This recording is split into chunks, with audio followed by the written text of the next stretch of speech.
하나님의 말씀 성경 봉독 누가복음 2장의 1절부터 14절입니다.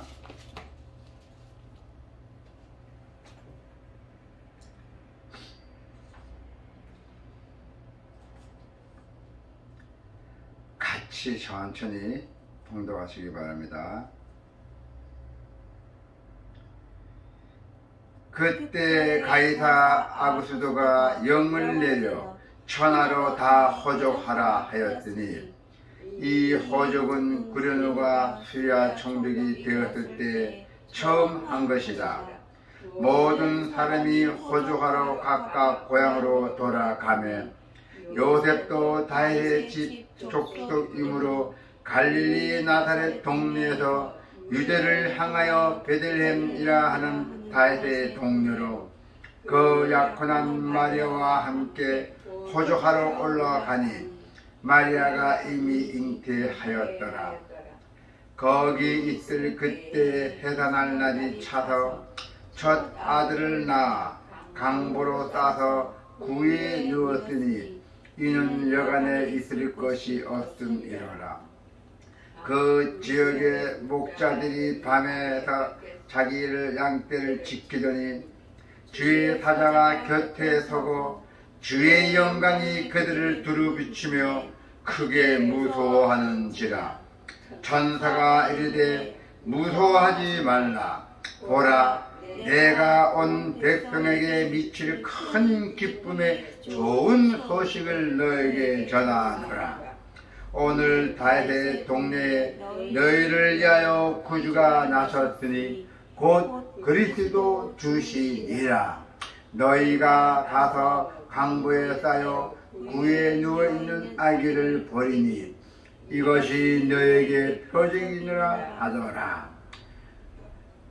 홀로니 수많은 천군이 그 천사들과 함께 하나님을 찬송하여 이르되 지극히 높은 곳에서는 하나님께 영광이요 땅에서는 하나님의 기뻐하시는 사람들 중에 평화로다 하니라. 아멘. 오늘 24일 크리스마스 이브입니다. 주님께서 오시기 전날이죠. 자, 누가는 세례 요한의 출생에 대해서 설명할 때에는 헤롯을 언급했습니다. 자, 즉 세례 요한과 대조되는 세상의 통치자는 팔레스타인을 다스렸던 헤롯이었죠. 이제 누가는 예수님의 탄생에 대해서 설명하고 또 로마 제국 전체를 다스렸던 황제 가이사를 언급하며 시작합니다. 그래서 오늘 주님의 말씀의 선포는 영광과 평화의 왕이 오셨습니다. 1절에 7절에 보니 가짜 평화의 나라예요. 이렇게 볼 수가 있습니다. 자, 한번 볼까요? 가이사 아구스도는 로마의 1인 통치 시대를 연 황제로서 그이가 통치는 로마의 평화를 불렀어요. 로마의 평화를 부르면서 1인 통치를 했던 것입니다. 그러나 이는 어디까지나 로마 제국과 그 시민들만의 평화일 뿐 식민지들은 로마의 평화를 위한 폭력과 착취의 피해자가 되어야 했던 것입니다. 그래서 구레노는 시리아와 유대를 통치했던 총독입니다. 엄청난 세금을 징수해서 폭동의 원인을 제공했던 자입니다. 너무 세금을 강제로 너무 징수하다 보니까 이제 백성이 가만히 있지 않아서 폭동이 일어난 것입니다. 말로는 평화를 외치지만은 자기들끼리는 그 평화를 누릴 수 있었던 가짜 평화의 시대, 즉 진정한 평화의 왕 예수님이 바로 오셨던 날입니다. 그래서 호구 조사는 세금 징수와 병력 징집을 위한 것인데 아구스도의 그 호구 조사는 백성의 편에는 전혀 아주 고려하지 않았어요. 백성의 편은 전혀 고려하지 않고 무조건 본적지에 가서 등록하도록 아주 강제로 아주 지극히 행정을 펴왔던 것입니다.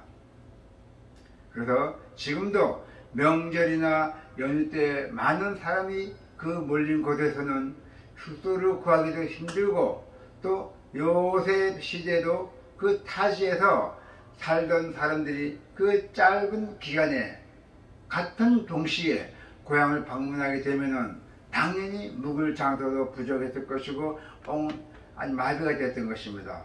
그때는 이런 시대가 아주 오래된 시대다 보니까 자동차도 아무도 없을 때예요. 그럴 때도 사람들이 워낙 북적했던 시절이죠. 자, 이런 이유로 마리아가 해산해야 하는데 거기서 숙소를 구하지 못해서 아주 헤맸던 것입니다. 그래서 갓 낳은 아이를 눕힐 마땅한 자리조차 없었던 그 안타까운 상황이 묘사가 되었던 것입니다. 그래서 아기 낳을 때 됐는데 어디서 해산해야 되는데 방도 아무도 없었어요. 예. 그래서 예수님의 탄생은 세례 요한과 비교해 보아도 아주 뜰뜰하고 참 아주 너무 유치했던 것입니다. 그래도 소위 제사장 집안이었던 세례 요한인데, 제사장 집안이었던 세례 요한인데, 그래도 많은 사람의 그 가운데 축복 가운데 할례를 받았지만은 예수님은 이처럼 머리 들 곳 없는 것에서 이러셨어요. 머리 들 곳 없는 9장의 58절에 보니까 뭐 어떻게 나왔냐면요, 9장의 58절에 보니까 한번 볼까요? 9장의 58절에 보니까 자, 그래요. 자, 예수께서 이르시되 여우도 굴이 있고 공중에 새도 집이 있으되 인자는 머리 들 것이 없도다 했어요. 온갖 짐승도 자기 집이 다 있는데 소위 예수님이 태어나는데 머리 들 것이 없는 모습으로 태어나셨어요. 이렇게 태어나신 예수님이 바로 만왕의 왕이신 그리스도이십니다. 할렐루야. 네. 집도 없이 태어났던 것입니다. 예수 그리스도께서는 아주 짐승도 여우도 굴이 있고 공중에 새도 집이 있는데 9장 58절에 나오죠. 마태복음 누가복음에 그렇습니다. 자, 그래서 바로 태어나신 것이 예수님이 바로 참 왕, 만왕의 왕으로 그리스도로 태어나셨습니다. 그래서 참 평화와 왕으로 이 땅에 오셨습니다. 자, 하나님은 천사를 보내셔서 온 백성에게 미칠 큰 기쁨의 좋은 소식을 예수님을 탄생을 전하게 되었어요. 10절에 보니까, 자, 10절에 어떻게 나와 있죠? 2장의 10절에 보니까 천사가 이르되 무서워하지 말라. 보라, 내가 온 백성에게 미칠 큰 기쁨의 좋은 소식을 너에게 전하노라 하잖아요. 네. 그런 소식이라면은 귀족들이나 많은 백성이 모인 것을 선포되어야 합니다. 그런데 그렇게 하지 못하고 밤에 양떼를 지키던 목자들에게 전해졌던 것이었어요. 천사들이 정치가인데 소식을 전해주지 않고 그 하찮은 양떼들 지키던 목자들이 전해줬던 것입니다. 8절에서부터 9절에 보니까 나와있잖아요. 자, 8절에 9절에 보니까 그 지역의 목자들이 밤에 밖에서 자기를 양떼를 지키더니 주의 사자가 곁에 서서 주의 영광이 그들을 두루 비추며 크게 무서워하는지라. 예. 천사가 밤에 지키던 그 양떼들에게 나타났던 것입니다. 그런데 갑자기 천군 천사가 나타나서 하늘에는 영광, 땅에는 평화를 내칩니다 하셨네요. 13절에 14절에 보니까 13절에 14절에 보니까 홀로니 수많은 천군이 그 천사들과 함께 하나님을 찬송하여 이르되 지극히 높은 곳에서는 하나님께 영광이요 땅에서는 하나님이 기뻐하신 사람 중에 평화로다. 아멘. 네. 그렇게 평화를 외쳤던 것입니다. 세상에서는 왕과 같은 강력한 권세를 가진 자가 영광을 얻으면 그로 인해 평화가 나타납니다. 물론 이때 영광은 강력한 폭력을 의미합니다. 네. 평화는 그 폭력 앞에 모든 사람이 굴복한 상태를 의미합니다. 네. 왕과 권세를 가진 자는 아주 거기다 평화가 나타난댔지만 그 평화가 영광은 강력한 폭력을 의미한댔어요. 그래서 그 당시에 가이사 아구스토스가 로마의 평화를 이룰 수 있었던 것은 폭력으로 주변 나라를 굴복시키기 때문이었어요. 그러나 우리 예수님께서는 구유에 누운 아기 예수는 사람이 추구하는 영광이 아니라 오직 십자가의 영광으로 힘으로 굴복시키는 평화가 아니라 죄인들을 구원의 평화를 이룰 것이랬어요. 이처럼 예수님은 세상에 상상하지도 못한 평화를 이 땅에 가져오십니다.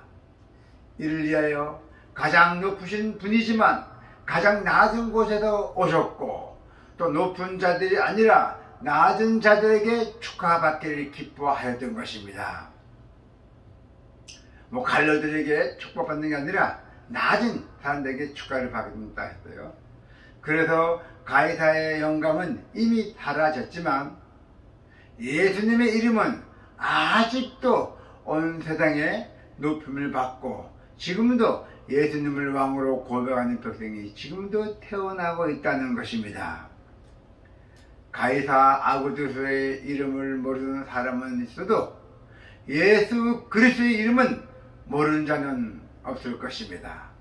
가이사는 칼로 나라를 굴복시키는 영광이 아니라 오히려 그 칼 끝을 자신에게 돌리는 희생의 영광이고 예수님께서는 높은 자리에서 호령하는 영광이 아니라 제자들의 발을 씻기시는 섬김의 영광 앞에서 세상 모든 나라가 나를 굴복했고 그리하여 수많은 사람이 예수님의 이름을 높이고 있습니다.